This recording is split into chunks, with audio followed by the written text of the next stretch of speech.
tomatoes நல்லா boil ஆயிடுச்சு.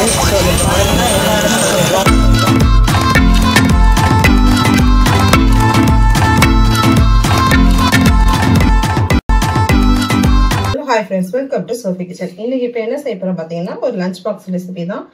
Coconut rice செய்ய போறோம். ஃபர்ஸ்ட் அதுக்கு ஸ்டவ்ல வந்து pan வச்சுக்கோங்க. ஆயில் வந்து நான் கோகனட் ஆயில் ஊத்திட்டேன். அது சூடானதுக்கு அப்புறம் கொஞ்சமா கடுகு போட்டுக்கோங்க. கடுகு நல்லா பொரியட்டும். கடுகு பாத்தீங்கன்னா நல்லா பொரிஞ்சிடுச்சு. இப்போ இது கூட வந்து ஒரு பச்சை மிளகாய் ஒரு காஞ்ச மிளகாய் சேர்த்திருக்கேன். இது லைட்டா வதங்கட்டும்.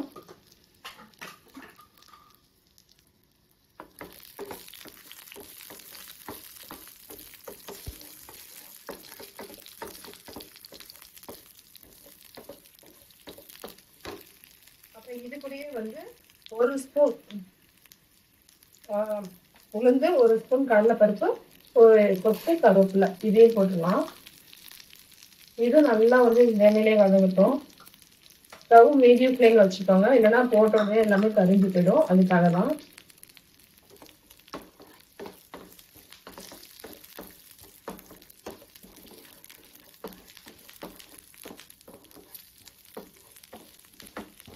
டெய்லி ஒவ்வொரு விதமா நம்ம லஞ்ச் பாக்ஸ் ரெடி பண்ணி கொடுத்தோம்னா பசங்க எல்லாமே அதை சாப்பிட்டு வந்துடுவாங்க. ஸோ இது மாதிரி நீங்கள் ஒவ்வொரு நாள் ட்ரை பண்ணி கொடுங்க. இது மாதிரி நல்லா எண்ணெயிலே வதக்கிடுங்க. வதக்கும் போதே அவ்வளோ ஸ்மெல் சூப்பராக இருக்கும். கலர் சேஞ்ச் ஆயிடுச்சு. இது கூட கொஞ்சமாக உப்பு, நான் சாப்பாடு செய்யும் போதே உப்பு போட்டு தான் வேக வைப்பேன். ஸோ அதனால வந்து நான் இப்போ கம்மியாக சேர்த்துக்கிறேன். இது கூட கொஞ்சமாக பெருங்காயத்தூள் சேர்த்துக்கோங்க. பெருங்காயம் கட்டியாக இருந்தால் உடச்சி போடுங்க, ரொம்ப சேர்க்கணும். சும்மா ஒரு பிஞ்ச் அளவுக்கு சேர்த்தா போதும். இப்போ வந்து ஸ்டவ் ஆஃப் பண்ணிடலாம். ஆஃப் பண்ணிட்டு நம்ம திருக்கி வச்சிருக்கிற இந்த தேங்காய் போட்டுருங்க. ஸ்டவ் ஆஃப் பண்ணிட்டு போடுங்க, எல்லாம் தேங்காய் அப்படியே கரிஞ்சு போயிடும். நல்லா மிக்ஸ் பண்ணி விடுங்க.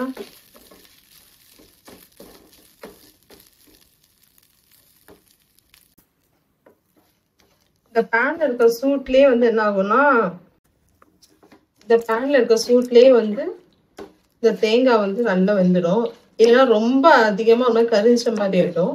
ஒருவேளை உங்களுக்கு இன்னும் கொஞ்சம் தேங்காய் இன்னும் கொஞ்சம் கிறிஸ்பியா வேணும், இன்னும் கொஞ்சம் வேகணும் அப்படின்னா ஸ்டவ்வை வந்து ஆன் பண்ணி லைட்டா சிம்ல வச்சுட்டு ஒரு செகண்ட் ஆன் பண்ணிட்டு ஆஃப் பண்ணிடுங்க. அதுதான் சூப்பரா ரெடி ஆயிடுச்சு. மசாலாக்கு சாப்பாடு போட்டுடலாம். சாதம் போட்டதுக்கு அப்புறம் நல்லா மிக்ஸ் பண்ணி விடுங்க.